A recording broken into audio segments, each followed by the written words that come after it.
Hello, brothers and sisters. How are you doing today? This one's going to be another one on my series on Charlie Kirk. I've been trying to understand who the man was, and he's got a lot of detractors out there and a lot of haters. And I'm really coming to the conclusion the haters haven't really watched his videos, because the more I watch him, I think he was a really good guy.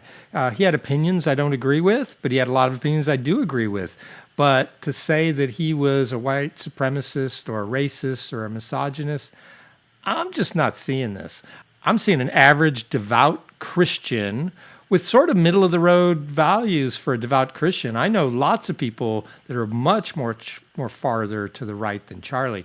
But racist, no, I'm not seeing. And again, like I always say, send me links that proves he is one of these hateful things, because I'm just not finding them.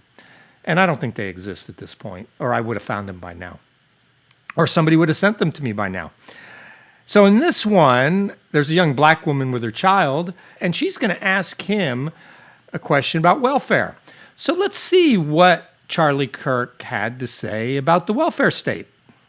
How are you? What a beautiful kid that is. Thank you. What a gift from God. Yeah. She truly is. She is the biggest blessing. Something that kind of has me like on the fence of whether or not I go kind of like full blown more like conservative or moderate is just seeing how high.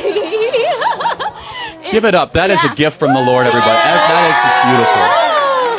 I see that, we're starting to save a lot of money from things such as like Doge, but do you think that some of that money should go back to maybe like reforming the way that welfare is done to help poor families who do want to kind of pursue that American dream? Great question. The number one objective of any social welfare program should be, how do we keep the family together and put dads back in the family? Unfortunately, in the black community, dads are the most absent of any community. About 2/3 of all black youth will be raised without a stable father around. And I know, it's crazy, right? And that little precious angel of yours deserves to have a father around. And unfortunately, as we've removed dads from families, government has come in and has taken the place. So some people need help and they need social assistance. All of that should be about incentivizing the dad staying around, not the dad leaving. The Democrat Party does not talk about dads at all. The Republican Party, we are talking about how men need to be men again, in the home, take responsibility, provide for your family, and with strong families comes smaller government and a better country.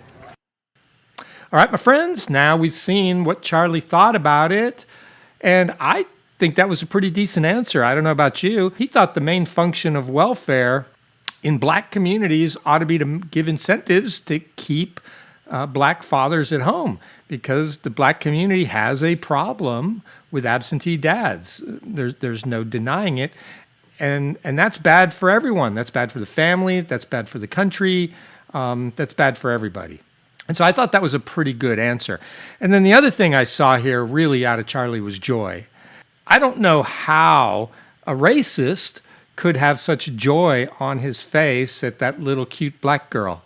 He seemed overjoyed to see her in front of him.